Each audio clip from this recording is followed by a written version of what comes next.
नमस्कार दोस्तों, मैं हूं आपका दोस्त दर्शन और आज जो हम अनोखी कहानी सुनने वाले हैं उसका नाम है आपने तो दिल ही चुरा लिया। और हाँ, इस कहानी को पूरी सुनना मत भूलिएगा क्योंकि ये अनोखी कहानी दोस्तों कॉमेडी और लव स्टोरी दोनों ही है। तो चलिए शुरू करते हैं। पूरे गांव में 36 की छाती लिए हुए घूमते चतुर चाचा आज अपने घर के बरामदे में लेंगा धो रहे थे और अपने बेसुरे आवाज में ही कुछ अपना बनाया हुआ मस्ती से गा रहे थे। उठ जा गोरी उठ जा, उठ जा गोरी उठ जा तेरा चतुर उठाए, उठ जा माची उठ जा। और इसके साथ साथ लहंगे पर पड़ने वाला धोखा धबाक धबाक धबाक स्वर में बैकग्राउंड म्यूजिक भी दे रहा था अच्छी तरह से। तभी ही घर में से माची चाची की जोरदार आवाज आई। अरे ओ, अब चुपचाप लहंगा धो लीजिए। हे भगवान, लहंगा धोने में भी पूरे गांव को सर पे लिया है इन्होंने तो। आवाज सुनते ही चतुर चाचा तो भीगी बिल्ली बन गए। बरामदे में लहंगा सुखाने हुए गए चतुर चाचा की नजर एक कोने में पड़े हीरो बुक पे पड़ी, जो कि उनका फेवरेट स्कूटर था। और चतुर चाचा को अपने जवानी भरे दिन याद आ गए। उस समय चतुर चाचा की उम्र लगभग 20 बरस होगी। उनके पड़ोस में चंपक चाचा और गंगा चाची रहते थे। दोनों स्वभाव में बहुत ही अच्छे थे। हर साल गर्मी की स्कूल की छुट्टियों में गंगा चाची की भतीजी मांची छुट्टियां गुजारने के लिए गंगा चाची के घर आती थी। मांची देखने में लंबी, कमर से पतली और रंग ऑफ वाइट था और स्वभाव में शांत थी। मांची चतुर के दिल में बस गई थी और मांची को पाने के लिए बार बार गंगा चाची के घर पे जाकर चतुर बैठा रहता था और थोड़ा काम भी कर देता था। अब चतुर गंगा चाची का लाडला हो चुका था। चतुर के लंबे लंबे बाल और हमेशा हंसते चेहरे ने माची को भी प्यार करने के लिए मजबूर कर दिया था। चतुर के दिल में भी माची के लिए प्रेम के अंकुर फूट ही रहे थे।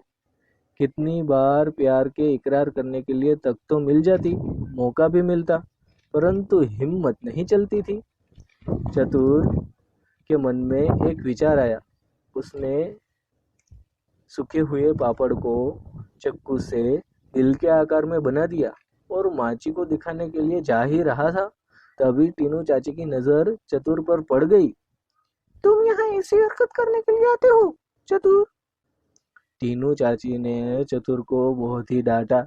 बेचारे चतुर को 2 घंटे तक पापड़ भी सुखाने पड़े और वो भी फ्री में। फिर एक बार रात को सोते समय चतुर माची के ख्यालों में खोया हुआ था। तभी दिमाग में एक दूसरा आइडिया आया। प्यार का इकरार करने के लिए चतुर ने एक छोटी सी चिट्ठी लिखी। उसमें लिखा था, तू मेरी रानी बनोगी तो मैं तुझे मस्त जिंदगी दूंगा। आई लव यू माची। चिट्ठी का जवाब जरूर देना। लिखितन तेरे प्यार में घायल चतुर। सुबह होते ही चतुर माची को चिट्ठी देने के लिए गंगा चाची के घर पहुंच गया। घर में देखा तो माची को तो कहीं नहीं पाया, मगर गंगा चाची सामने ही भटक गए। डर के मारे चतुर ने चिट्ठी को बरामदे में ही फेंक दिया। थोड़ी देर बाद चतुर ने देखा तो बरामदे में फेंकी हुई चिट्ठी पवन का झोंका आते ही वो चिट्ठी रोड पे चली गई। चतुर चिट्ठी को पकड़ने के लिए उसके पीछे दौड़ने लगा। चतुर चिट्ठी को पकड़ने के लिए चिट्ठी के पीछे पीछे दौड़ रहा था, तभी चिट्ठी उड़ते हुए गांव के पिछले हिस्से में, जहां कांटों की झाली के पीछे सोच करते हुए सरपंच के पास जा पड़ी। सरपंच तो खुले में हल्के हो रहे थे अच्छे से। सरपंच को संडास करता हुए देख ही चतुर पीछे चला गया। खुद काम में तल्लीन सरपंच अचानक उनकी नजर चिट्ठी पर गई। सरपंच ने चिट्ठी उठाई और पढ़ने लगे। चिट्ठी पढ़ते ही सरपंच को गुस्सा आ गया, क्योंकि सरपंच के बेटे का नाम चतुर ही था। तो सरपंच ने ऐसा ही सोचा कि ये चिट्ठी उनके बेटे ने लिखी है। सरपंच ने बिना धोए ही घर पे कूच लगा दी और घर पहुंचते ही अपने बेटे को मारने लगे, धबाक धबाक धबाक मारने लगे। अब चतुर की चिट्ठी वाली युक्ति भी फेल हो चुकी थी। वो दूसरी युक्ति कुछ सोच रहा था और आखिर में उसे मौका मिल ही गया। छुट्टी खत्म होते ही माची को घर जाने का समय हो चुका था। गंगा चाची ने माची को बस स्टैंड तक छोड़ने की जिम्मेदारी चतुर को सौंपी थी। चतुर के लिए ये सुवर्ण अवसर था। माची से इकरार करने के लिए ये अच्छा मौका था, क्योंकि जब माची घर जा रही है तो क्या खबर कि आने वाली छुट्टियों में माची का विवाह भी हो जाए, तो क्या करेगा चतुर। चतुर ने माची को हीरो पुक पे बिठा लिया और हाईवे की ओर बढ़ने लगा। साथ में चतुर का मन भी विचारों में डूबने लगा और अब चतुर ने बाइक की स्पीड 120 कर दी। डर के मारे माची ने भी आंख बंद कर ली और चतुर बोलने लगा, माची, मैं तुम्हें दिल से चाहता हूँ। मैं तुम्हारे साथ शादी करके तुम्हें बहुत खुश रखूंगा। बस एक बार आई लव यू बोल दे माची, एक बार आई लव यू बोल दे। ये सब चल रहा था। उसी टाइम चतुर के आगे रोड पर 2-3 ऊंट दिखाई दिए जो कि रास्ता पार कर रहे थे।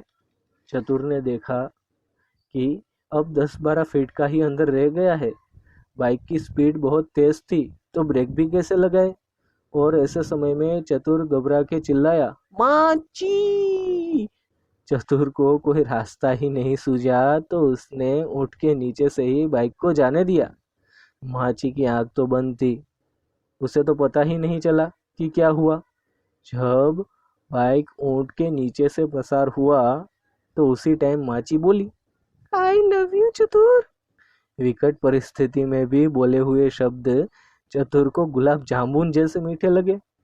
चतुर ने पीछे देखा तो एक मालधारी यह सब आश्चर्य से देख रहा था, जबकि माची की आंखें तो अभी भी बंद थी।